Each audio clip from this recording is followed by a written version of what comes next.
다 같이 묵도하심으로 수요 예배를 함께 드리겠습니다.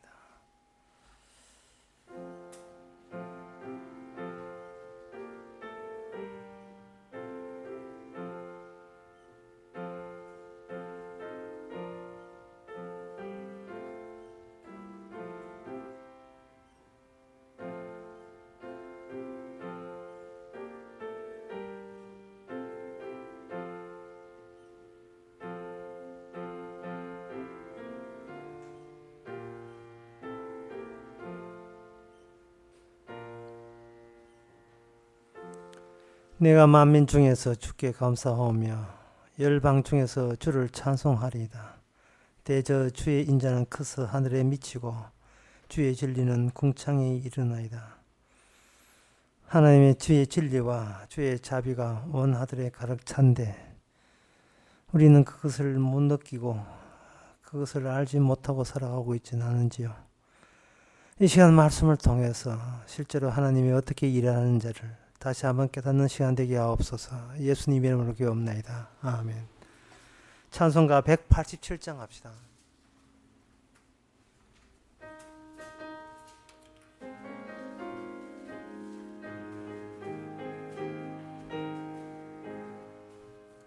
너의 죄 사하나 눈과 같이 이겠네. 너의 죄 흉악하나 눈과 같이 이겠네. 죄의 비 흉악하나 이게 되리라.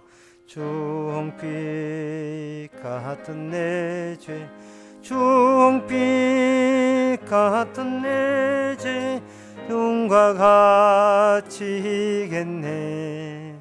눈과 같이 이겠네. 악한 죄 벗어라고 주님 너를 부르네. 악한 죄 벗어라고 주님 너를 부르네. 하나님 크신 사랑 아니옵소라.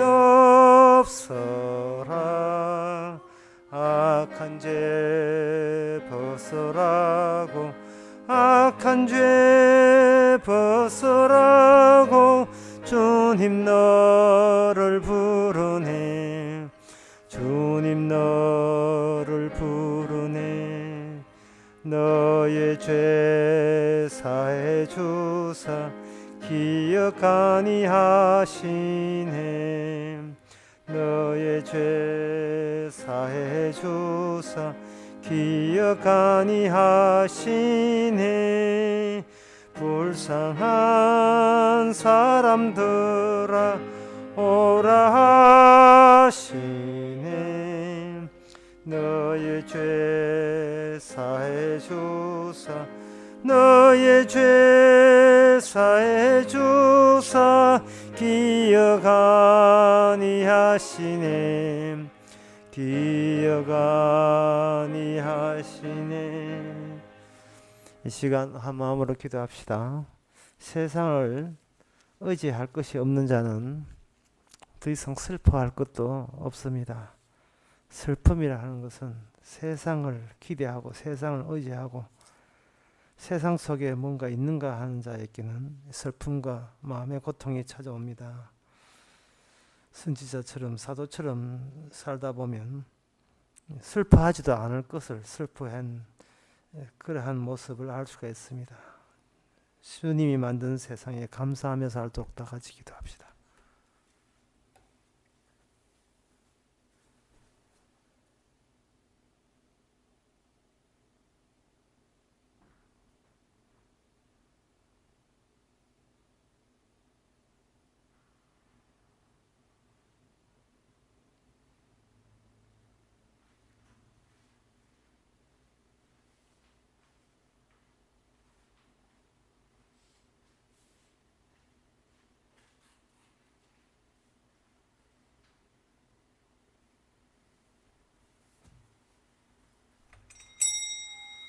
하나님 아버지, 세상 돌아가는 것을 보고 미리 땡겨서 슬퍼하지 않게 하시고, 지나간 것 회상하면서 슬퍼하지 않게 해주시고, 모든 것이 합령하여 선을 이루시는 하나님의 작품과 손길을 늘 접할 수 있고 접촉할 수 있는 성령의 역사가 있게 하옵소서.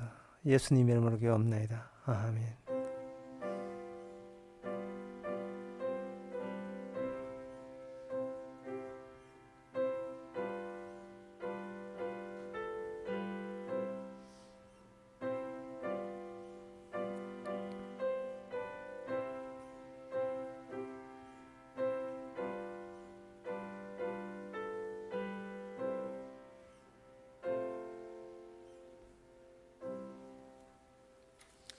이 시간 광고 없으면 하나님의 말씀 봅시다. 하나님의 말씀은 창세기 1장 14절에서 19절까지입니다.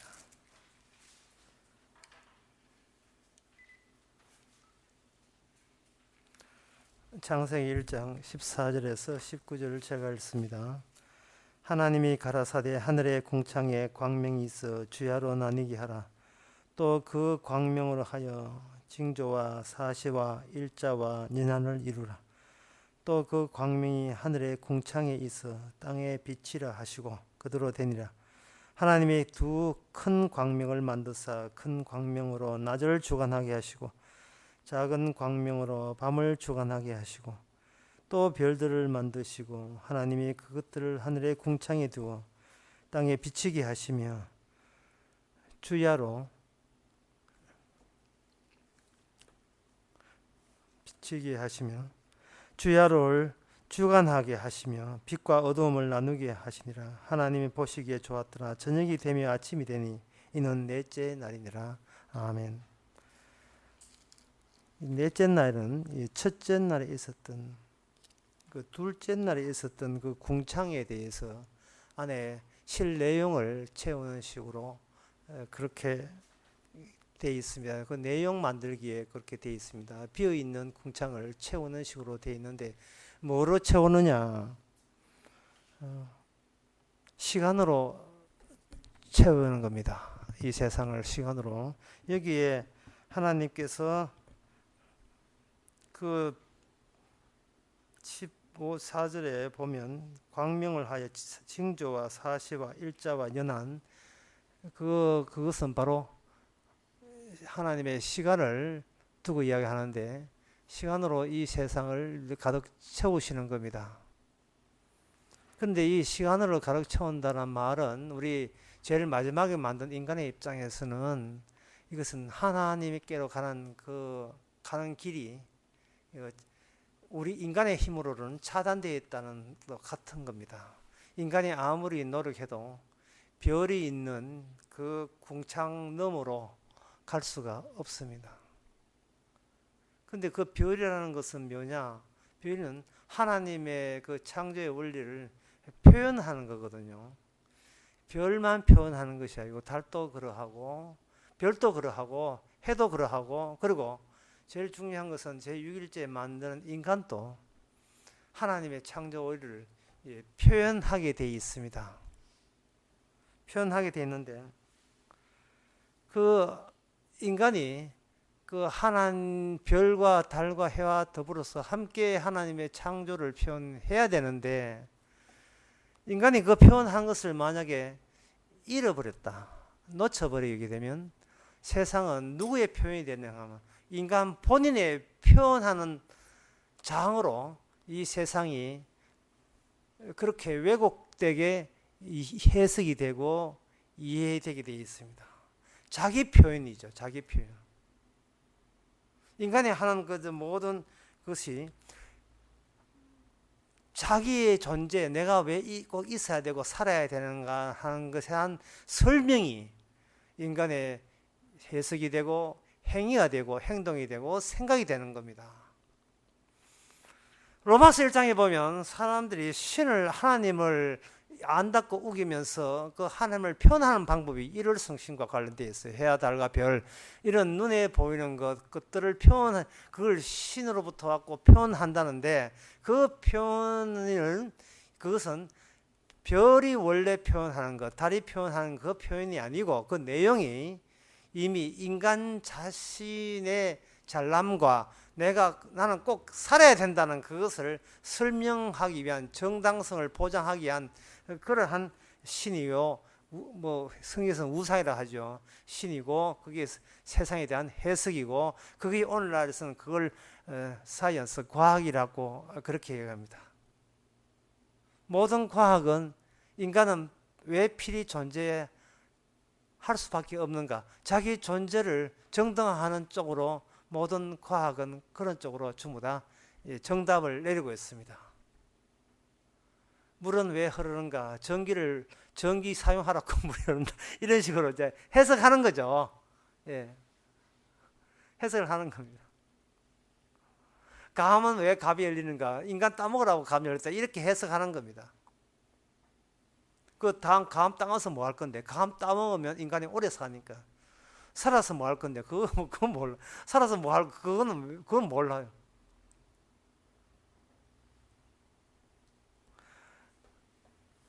그래서 이 본래 표현해야 되는 것을 놓쳐버린 겁니다.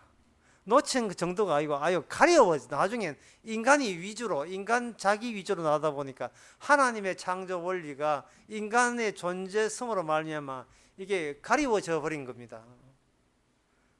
가리워져 버렸지만, 그렇다면 하나님께서 창조 원리를 인간이 가려졌다고 뭐 낙담하시고, 아이고 난 너희들 때문에 안 되겠다 하고 자포자기 하시는 하나님 아니잖아요.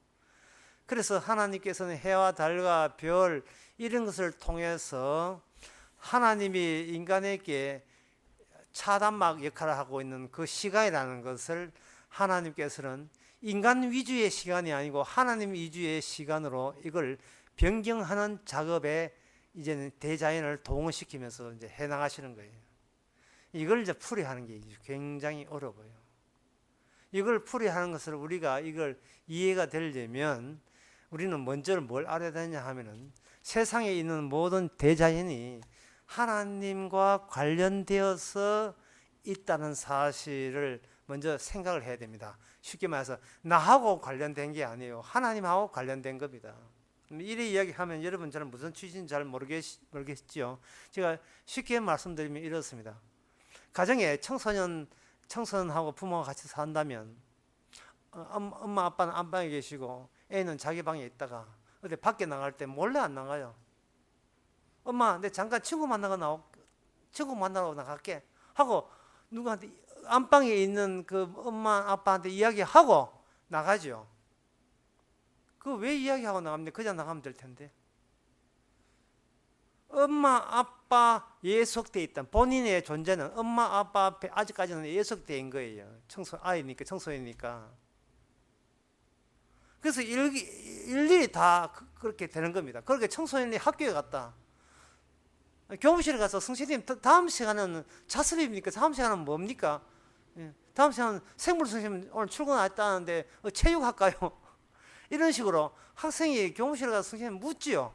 그것도 학교에 종속되어 있는 겁니다. 이 말은 뭐냐?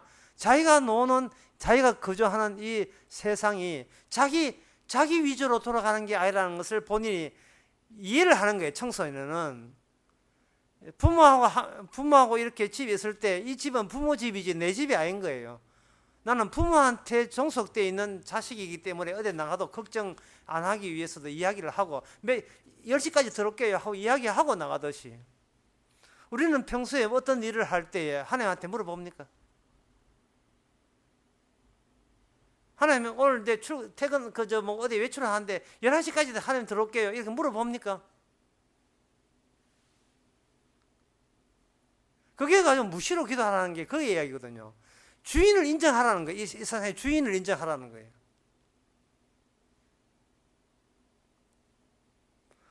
기본적으로 이게 안 되어 있는 겁니다.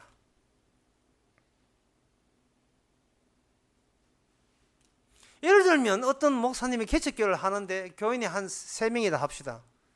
3명이라 하는데 그 중에 한 명이 또 전화 와가지고 다음 주부터 목사님 교회 안 나가랍니다 했죠. 그러면 3명에 2명 줄었잖아요. 그러면 그 목사는 하나님 앞에 이렇게 해야 돼요. 세 명을 목회하기에 너무나 버겁고 감당하기 힘들기 때문에 주님께서 저를 구원시켜 주면서 너는 2명만 하라고 이렇게 해주시니 고맙습니다. 이렇게 돼야 돼요. 왜냐하면 어차피 이 목회 이 모든 세상이 목사 자기 세계가 아니기 때문에 2명 주신다면 2명 목회하면 되고 1명 나가면 1명 목회하면 되고 다 나가면 안 하면 되고 그러면 되잖아요. 자식도 마찬가지예요. 자식 3명 있다가 없어지면 2명만 담당하라고 준 거예요. 그래서 인간이 뭐 달란트 비운이 어떤지 재능이나 뭐 이상한 해석을 하는데 하나님이 주신 이 역할이라는 것은 이게 역할 자체가 축복이 아니고 이게 저주가 될 수 있어요.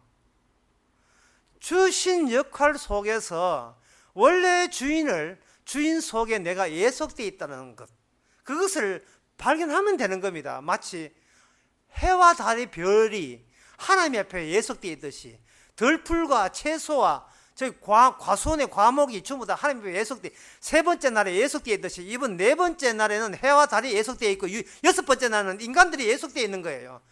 6번째 날은 그저 땅의 짐승들과 인간들이 하나님 앞에 예속되어 있는 겁니다. 우리는 인간은 자기의 본래의 위치를 잊어버렸어요. 자기 주제 파악을 못하고 있습니다.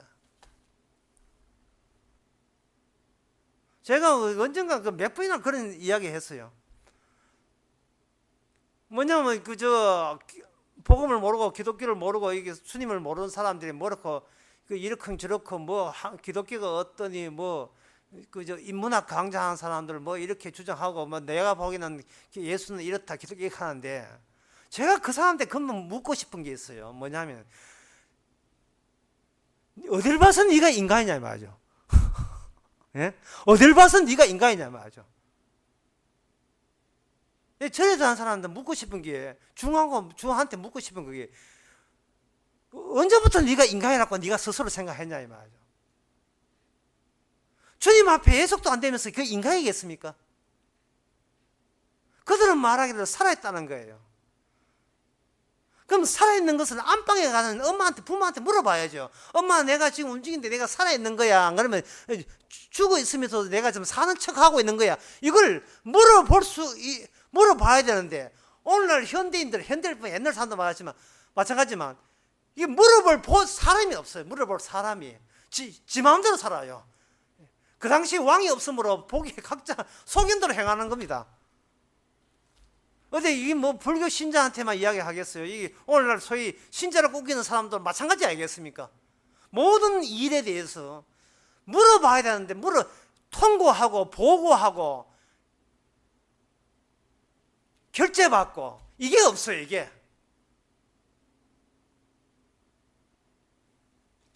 그래도 창세기 보고 출애굽기 보고 성경을 백독 만독 받고 주여라고도 통성기도하고 그런 기도하라고 누가 물어본 적이 있느냐 이 말이죠.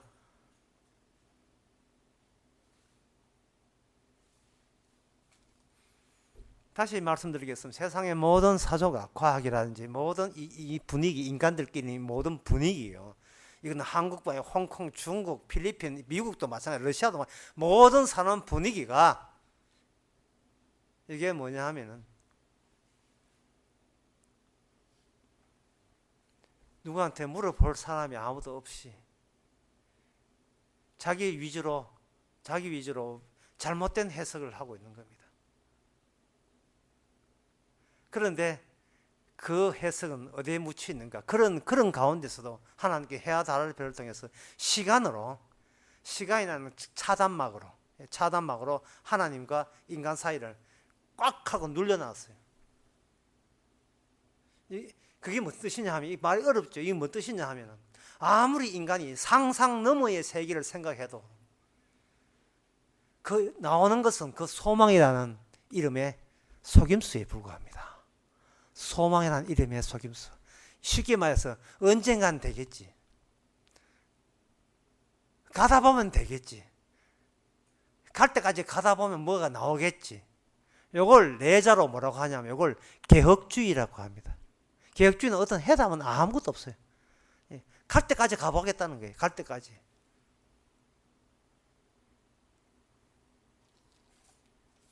지금 한국의 전체가 개혁주의 교회예요. 침례교, 감리교, 장로교 뭐 전부 다 개혁주의 교회입니다. 아무것도 해답도 없어요. 갈 때까지 가보겠다는 거예요. 그리고 그러면서도 성경 해석하는 거 보면 전부 다 나는 존재해야 돼. 나는 무조건 나는 존재해야 마땅해.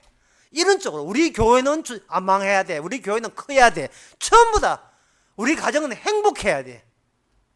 전부 다 이게 자기 위주로 왜곡되게 해석을 해버리는데 그게 로마서 1장에 뭐 그게 바로 그게 우상숭배라는 거예요. 그게 바로 우상숭배예요.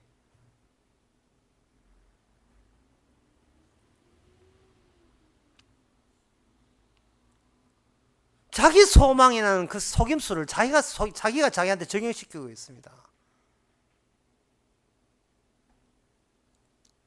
자, 그렇다면 하나님께서 해와 달, 별 이걸 가지고 계속해서 하나님께서는 꾸준하게 창조 원리를 알려주시는데 그 알려줄 때 그럼 하나님께서는 시간을 가지고 알려주시는가? 어떻게 알려주시는가?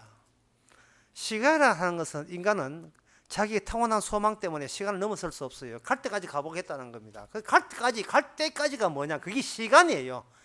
뭐 1000년이고 2000년이고 2만 년이고 하면 계속 가보겠다는 거예요. 20만 년이고 계속 가보겠다는 거예요. 시간 끝에 뭐 있겠지, 시간 끝에. 근데 하나님은 그런 식으로 인간의 이미 자기 위주로 해석된 이 해석, 그 해와 달 이것을 통해서 자기 계산하는 해와 달 이게 사주팔자이거든요. 사주팔자 몇 시에 태어났고 뭐 자신이 뭐지 뭐 자축인묘시 그거 따주고 그래가지고 이 세상을 설명하는 게 이 고대의 과학이고 현대 과학은 그건 너무 허황되다. 정확하게 청량해서 해야 된다. 이렇게 하는데 그 청량한다는 게 뭐냐 하면 자기의 시각 범위 내에서 자기가 눈으로 보고 귀로 듣는 범위 내에서 그 다음에 자기한테 유리하도록 그렇게 최종 의미를 거기다 주는 겁니다. 보이죠? 오호. 화성에 소금을 나온다. 소금을 나오는데 그 다음에 나온 말이 뭐냐? 잘하면 거기서 살 수 있다. 이거거든요. 그게 화성에 만든 목적입니까? 기껏 천국 대신에 화성을 선택했습니까? 천국 죽어서 천국 안 가고 화성 가서 늙어 죽으면 어떻게? 화성 가서 늙어 죽으면 어떻게 하랍니까? 유중에서 늙어 죽으나 화성 가서 늙어 죽으나 흑대기는 마찬가지인데 화성 가서 빛이 나게 되면 어때? 살림살이 나아지십니까? 그래가지고 과학이라는 것이 갈 때까지 가보자는 것뿐이에요. 갈 때까지 가보자는 거. 세상의 모든 것이 나는 오래 살아야 돼. 그거 정당한 식으로 일방적으로 해석을 내려버리는 겁니다.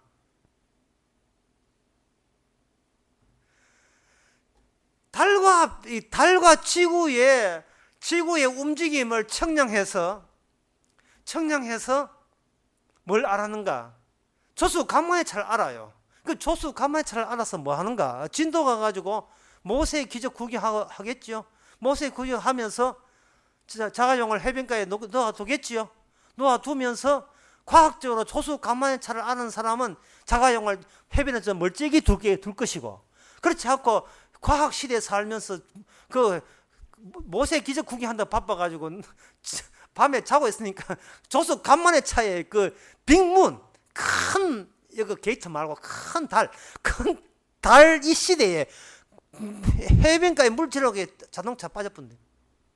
이 자기 자동차를 해변에서 멀찍이 두겠다는데 필요한 과학이 그 과학이에요. 임산부가 아기를 낳았는데 가보니까 의사가 이거 희미하게 나오겠습니다 해서 그래서 그걸 알고 돈 많이 주고 DNA를 아예 태아에다가 교체시켜가지고 똑똑한 IQ 150을 만들었다. 그래서 태어났다. 그거 누구 좋아하노? 하나님의 영광? 아니에요. 내 아니까 나는 내 아는 무조건 존재해야 돼. 그거 외에는 의미가 없어요. 그거 외에는 우리가 하는 모든 과학이라는 것이 이게 나한테 의미 있는 거예요. 나한테. 그러니까 원래 하나님께서 해와 달을 만든 이유를 이 차단되어 있다니까 모른다니까요. 아니 무식해요. 왜 죽는지도 모르고 그냥 차단돼 있을 뿐이에요.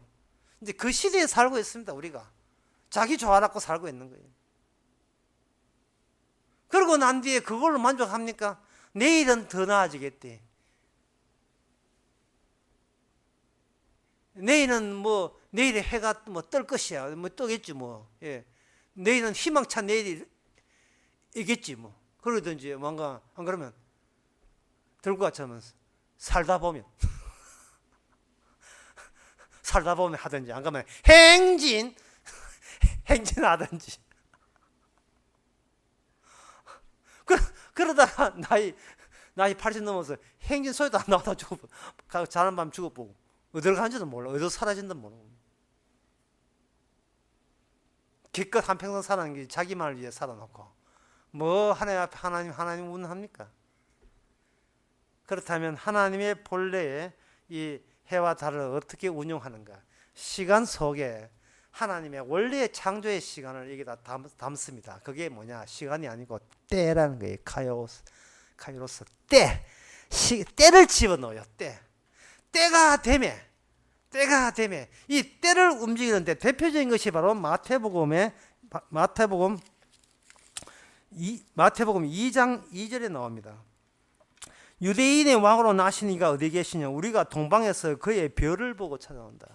별은 오로지 인간의 말을 듣지 않습니다. 별은 인간의 조수간만의 차이, 그것 때문에 별이 있는 게 아니에요. 달이 있는 게 아니고 해와 달 모든 별은 메시아와 관련되어 있습니다. 안방의 부모님이 메시아예요. 예수 그리스도가 안방이에요. 인간이 범죄하고 난 뒤에는 안방에 어르신에 사라져 버리고 단독주택 지 혼자 살아요. 이 집을 누가 지었는지, 해는 왜 만드는지, 달은 왜 뜨는지 몰라요. 그저 이용해 먹자, 그뿐이에요. 저 별은 저기 왜 있는지, 안드로메다는 왜 있고 은하수는 왜 있는지 아무것도 몰라요. 그게 뭐냐 하면 징조를 나타냅니다. 여기 오늘 본문에 보면 창세기 1장 14절 보면 해와 달은 징조를 나타내거든요. 그 징조가 무슨, 그 징조가 품고 있는 내용은 그것이 우리가 아는 하나님 위주가 아니고 이것은 바로 십자가 장차 죽을 목수의 아들 예수 그리스도, 그분을 위한 징조로서 앞당겨서 해와 달의 별이 이래 천장에 있는 천장에 도배하고 있으면 그 도배지에 있는 무늬처럼 해와 달의 별이 거기에 박혀 있는 겁니다. 그리고 그 도배지 하나가 우리 땅에서는 우리 인간으로 태어났고요.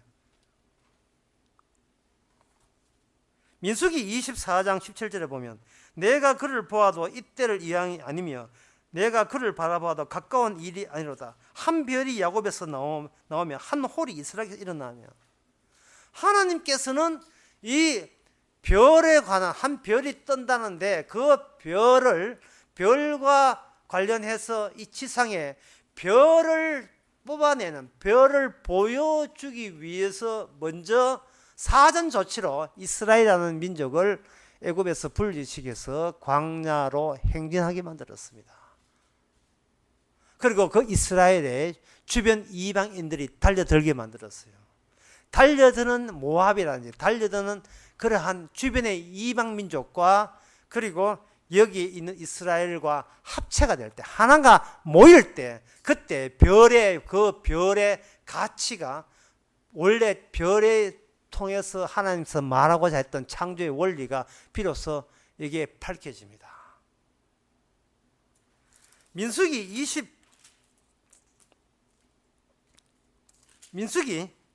23장에 보면 어떻게 밝혀지느냐 하면 이렇게 밝혀져요. 3장 21절에 보면 하나님께서 이스라엘 중에 한 왕이 등장하는데 그 왕은 장차 현재 이스라엘 광야 때 말고 장차 언젠가 오실 거예요. 그 신약 때 이제 그 동방 박사가 봤던 그때 오시죠. 오시기 전에 먼저 이스라엘 내에 이스라엘 왕이, 보이지 않는 왕이 이스라엘 속에 먼저 함께 동행하고 있습니다. 그 이스라엘 왕이 동행함으로의 효과가 뭐냐? 이스라엘에게 주는 특이한 효과가 있어요. 다른 민족에는 없는 특이한 효과가 있어요. 그게 뭐냐 하면 바로 이스라엘의 패역을, 죄를, 허물을 보지 않나 하신다. 죄를 용서해 주시는 겁니다. 죄를 용서해 주시고자 이스라엘 왕이 장차 오시게 되어 있다는 겁니다. 그것에 그럼 징조가 있어야 되지 않습니까? 그 징조를 민수기에서는 별이라고 이야기합니다. 별, 스타, 별이 오게 되면 비로소 네가 희미하게 봤던 그 실체가 징조로만 전해졌던 그 징조가 이제는 실체가 되어서 지상에서 쭈물딱쭈물딱 어떤 기능을 하실 것이고 어떤 일을 하실 것이고 활동을 하실 것인데 그 활동과 기능을 통해서 이스라엘뿐만 아니고 그 이스라엘과 예수님에 대해서 공격하고 반박하고 달려드는 그러한 세력들이 예수님에 의해서 영적인 의미를 뿜어내게 분출하게 될 것입니다. 거기에 대해서 바로 유다서 1장 13절에 보면 이렇게 되어 있습니다. 유다서 1장 13절에 보면 자기의 수치를 거품을 붓는 바다에 그친 물결이요 영원히 예비된 캄캄한 흑암에 돌아갈 유리하는 별이다. 유리하는 별이다. 뭘 이야기하냐? 악마에 대해서 이야기한 겁니다. 악마. 제가 아까 별과 해와 달 이 세상을 저는 이렇게 이야기했죠. 도배지라 했죠. 도배지에 박혀있는 판박이 된 문이라고 했습니다. 도배지가 뜯겨 나올 경우는 어떤 경우냐? 도배하신 원래의 주인이 도배하지를 뚫고 이 지상에 등장하게 되면 그동안 해와 달 별이 그저 프린팅된 도배지에 불과한 얇은 습자지에 불과하다는 것이 드러납니다. 그러면 그 습자지라 하고 저는 어떤 다른 표현으로 비늘이라는 표현을 하는데요. 비늘.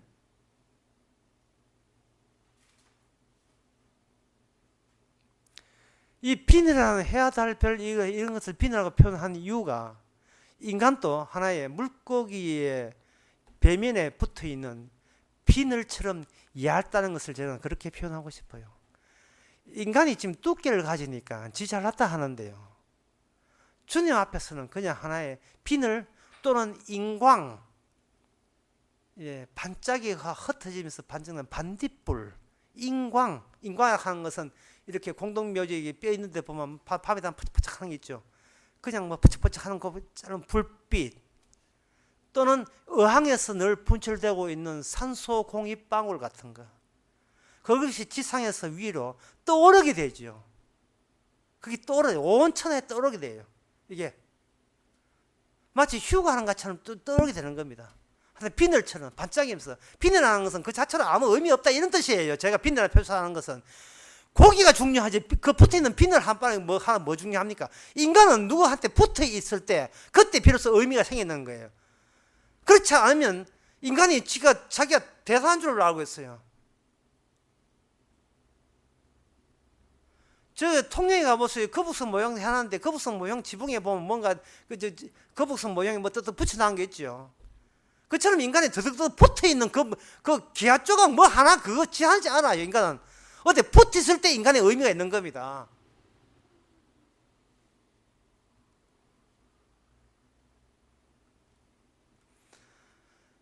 그렇게 될 때에 인간을 위하여 영적 싸움을 대신해 줄 수 있는 분이 찾아오게 되면 비로소 세상은 모든 비밀이 공개되는 시간, 그 시점입니다. 그때입니다. 그때 감추었던 창세전부터 감추었던 그 비밀, 예정된 비밀이 예수 그리스도 말미암아 모든 것이 영적인 의미를 각자 부여받게 되는 거예요. 영적인 의미. 그럼 영적인 의미가 지는 뭐냐? 물질적 의미밖에 모르죠. 근데 그 물질적 의미가 오히려 인간 자기라는 신체를 유지하는 변명으로서 그렇게 잘못되게 해석한 거예요. 그 중에 가장 성경에 대표적인 것이 바로 이스라엘 아닙니까? 하나님께서 하나님께 계시를 줬는데 이스라엘은 이 덩치 자기를 위해서 자기를 보존하고 유지하기 위해서 하나님의 율법과 하나님의 언약을 주었다고 오해를 하게 된 겁니다. 그 사람들은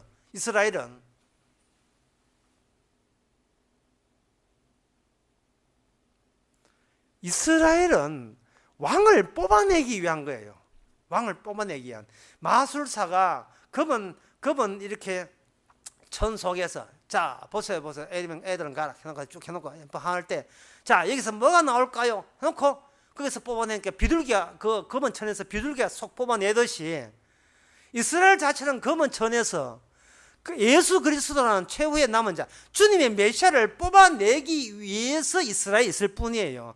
이스라엘 내에는 제사장이 제사를 드립니다. 그러나 그 제사는 그 제사 자체가 이스라엘을 절대로 구원하지 않습니다. 그런데 이스라엘은 본인들이 이 제사라는 행위를 했기 때문에 제사하는 행위를 우리가 이 행위가 자기를 구원한다고 오해를 한 거예요. 성전이 있겠다, 제사장 있겠다, 제사법 있겠다. 뭐 삼위일체 다 갖춰왔으니까 예, 우리 민족만 구원된다고 했습니다. 하지만 하나님께서 그 성전 불태워버렸죠. 성전 불태워버리고 제사장 다 추방시키고 다 포로 잡혀갔죠. 제사법도 다 잊어버렸죠. 남는 거 어디 있습니까? 하나도 없는데. 마치 요즘 예를 들면 나는 교회로 갔겠다, 집사 직분도 받았겠다, 헌금도 꼬박도 하겠다, 성경도 읽겠다. 이는 이제 3일체가 5일체, 6일체 이 정도 했으니까 이제 하나님이 날 구원하겠지.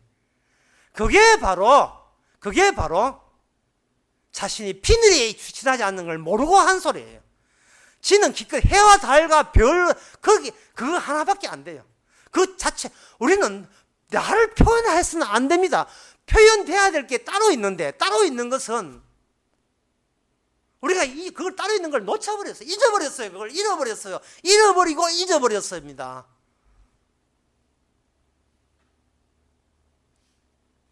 그리고 하늘에 유리하던 별이 악마가 마귀한테 아담에게 그 마귀가 인간에게 엉뚱한 것을 집어넣어줬어요. 선악 같다 몽이 나는 정령 네가 신이 되리라. 너는 이제 나는 너를 신이라 부르리라. 리를 신, 작은 신이라 부르리라.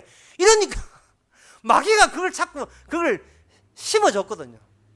심어주니까 인간은 자기 자신이 왜 정당하고 나만은 왜 오래 살아야 되고 나는 왜 죽지 않아야 되는가 그걸 자꾸 증명하고 그걸 설명하는 식으로 평생을 다 보냅니다. 평생을 교회 나가도 신학을 하고 성경을 봐도 나는 왜 복받아야 되고 왜 내 만은 천국 가야 돼 그거 설명한다고 계속 나와요.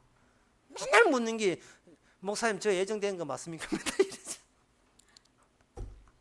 저 선택된 거 맞습니까? 맨날 이 질문이죠. TV 여보에 그 추석 때 그 특집인지 뭐 보니까 능력자라는 프로그램 보니까 아주 이 인간의 하는 짓을 그대로 잘 보여준 사람이 있었어요. 뭐냐 하면 어떤 능력자냐 하면 우리나라의 치킨은 다 맛을 다 꿰뚫고 있는 연세대학교 4학년 어떤 학생이 나와서 자기는 치킨에 대해서 능력자라는 거예요. 어느 정도냐? 치킨은 다 먹고 난 데는 뼈를 버리지 않습니다. 그 뼈를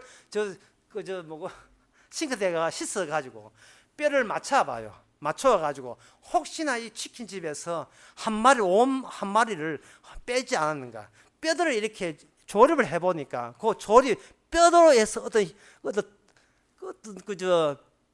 뼈를 형틀이 잡혀지면서 대략 형틀 잡혀지면서 뼈 한 마리가 다 나왔어요. 그러면 이제 만족하는 거예요. 아, 뼈 한 마리 다 보냈구나.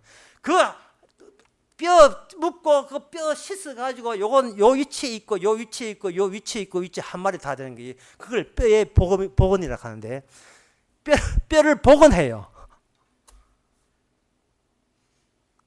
인간이 하는 짓거리가 그 짓거리입니다. 과학이라는 게.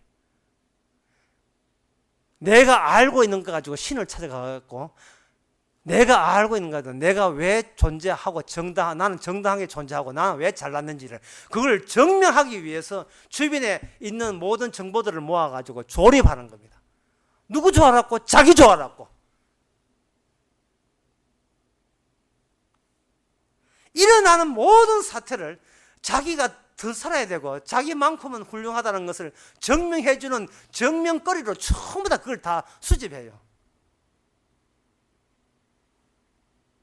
또 한 사람 나왔는데 그 앞서 나온 사람이 뭐냐 하면은 그 한 사람의 소원이 있어요. 그 사람은 죽는 게 소원인데 죽어서 누굴 만나면 오드리 헵번을 만난다는 겁니다. 오드리 헵번 만나가 무슨 소리를 하냐 하면 나는 당신을 인하여 내가 이 세상에 열심히 살았습니다. 그 인사하고 싶어가지고 빨리 죽어서 오드리 헵번 보고 싶다는 겁니다. 오드리 헵번 인형도 이쁘게 만들고 누가 봐도 탐나게 해서 너무 이쁘게 눈 탁탁 해가지고 얼마나 이쁘게 잘 만드는지 그걸 보게 되면 뭐 TV 하나님께서 TV를 왜 줬습니까? 보세요. 인간이 그렇게 살아간 거예요. 지 손꼽놀이 하고 있어요. 자기를 위한 손꼽놀이 하고 있는 거예요. 그게 영적으로 뭐냐? 유리하는 별과 동일해요. 마귀의 속성과 동일합니다. 자, 그러면 하나님께서는 이 동방방사에게 찾아오게 한 그 별을 통해서 하나님께서는 어떤 세계를 우리로 성도에게 계시로 인도했는가? 누가복음 2장에 보면 그게 광야에서 양치던 사람이 했던 이야기가 나옵니다. 그게 2장 13절에 보면 호련히 허다한 천군이 그 천사와 함께해서 하나님을 찬송하여 가로되 궁창에 해와 달 별이 있었다. 자, 설교 처음으로 돌아갑니다. 궁창에 해와 달 별이 있었다는 뭔 뜻인가? 그것은 하나님이 표현하고자 하는 것을 해와 달과 별이 지금 표현하고 있다.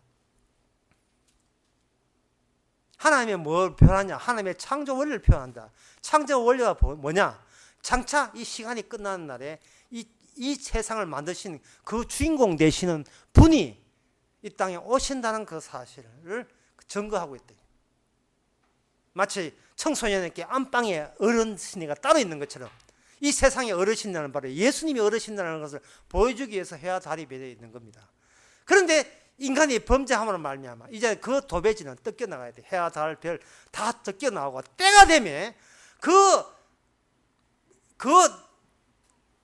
넓은 황량한 한밤의 들판에서 쓸쓸하게 양을 치고 있는 그 목자한테는 이 시간이라는 그걸 뚫어버리고 장차 마지막 때에 주어질 그 때가 그들에게만 주어졌습니다. 그게 뭐냐? 허다한 천군 천사가 찬송한 소리를 그 목자는 듣게 돼요. 보게 되고 듣게 됩니다. 끝에 봐야 될 것을 미리 보게 하신 거예요. 이것은 드디어 시간의 흐름이 그 목자한테는 아무 의미 없습니다. 이미 하늘의 영광을 보았습니다. 천사들. 그 천사들 하나하나가 별이거든요. 그 별은, 지상에 있던 별은 위에 하늘에 있는 허다한 별을 위해서 지상에 그렇게 많은 별들이 있었던 겁니다. 신명기에 보면 그 별들이 바로 인간의 숫자라 했어요. 그러면 그 허다한 그 천사의 하는 일은 뭐냐? 베드로전서 4장 18절에 보면 이런 말씀 나옵니다. 마지막 때가 가까웠으니, 그 마지막 때가 어떤 때냐? 마지막 때가 어떤 징조를 보이느냐? 마지막 때가 되었으니 서로 사랑하라. 사랑은 허다한 죄를 덮느니라. 사랑은 허다한 죄를 덮느니라. 우리가 아는 도배지 뜯기고 예수 그리스도께서 그리스도의 십자가는 새로운 도배지 안에 있는 사람은 이 땅에서 어떤 짓을 하더라도 사랑으로서 그 모든 죄를 덮어주는 그런 역할 위해서 지금도 해와 달과 별과 그리고 짐승과 채소와 들풀, 신하나파 그리고 채송아 그리고 올챙이까지 모든 마무리 허다한 죄를 덮어주는 주님의 사랑을 표현하는데 열심내고 있습니다. 우리는 뭐합니까? 너희는 무엇을 입을까 먹을까 그런 거 너 자신 생존에 걱정하지 말고 그 나라와 그 의를 구하라. 대구 계명대학교 교원입니다. 교원은 그렇게 해놓고 아들 취직시키기 바쁘죠. 너희는 먼저 그의 나라와 그의 의를 구하라. 구하라면 새삼스럽게 하면 구원하겠다는 게 아니에요. 이미 우리를 통해서 그 나라 의를 표현하고 있습니다. 이거는 피동적이고 우리는 수동적으로 움직이면 돼요. 그 나라 의를 마음껏 표현하라고. 우리로 하여금 내 위주의 내 생존, 내 잘남 위주를 날마다 꺾어버리는 그런 사태가 주님에 의해서 지금도 진척되고 있고 진행되고 있습니다. 해와 달에 하는 일에 우리도 살포시 끼어듭시다. 그리고 다 함께 더불어서 하나님의 사랑을 보여주는 하나의 도배지, 하나의 무늬로서 그냥 우리 자리를 그냥 견지하고 있읍시다. 그러면 우리가 있는 그 자리에서 그 우리의 역할이 축복이 될 것입니다. 기도하겠습니다. 하나님 아버지, 저희들이 주님의 옷자락에 묻어있는 사랑의 판박이가 되게 하여 주시옵소서. 우리 하나가 주님을 향하여 십자가를 향하여 보여주는 몽실몽실 올라오는 한 어항 속에 산소방이 되게 하여 주시옵소서. 주님의 사랑을 반짝이고 보여주는 하나의 비늘처럼 살게 하여 주시옵소서. 얇게 살아서 내 것이 따로 없게 하옵소서. 예수님의 이름으로 기도합나이다. 아멘. 찬송가 188장 합시다.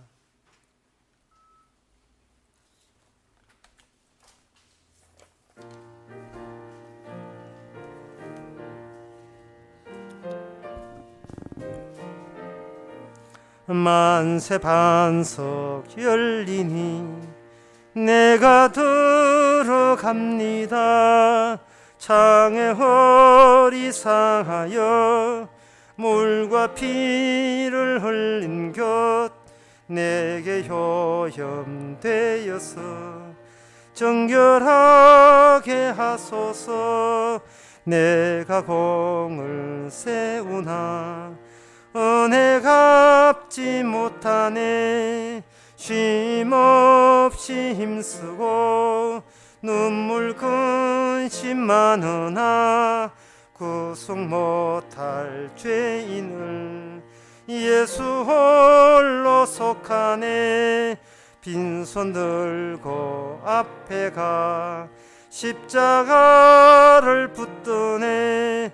의가 없는 자라도 도와주심 바라고 생명샘에 나가니 맘을 씻어 주소서.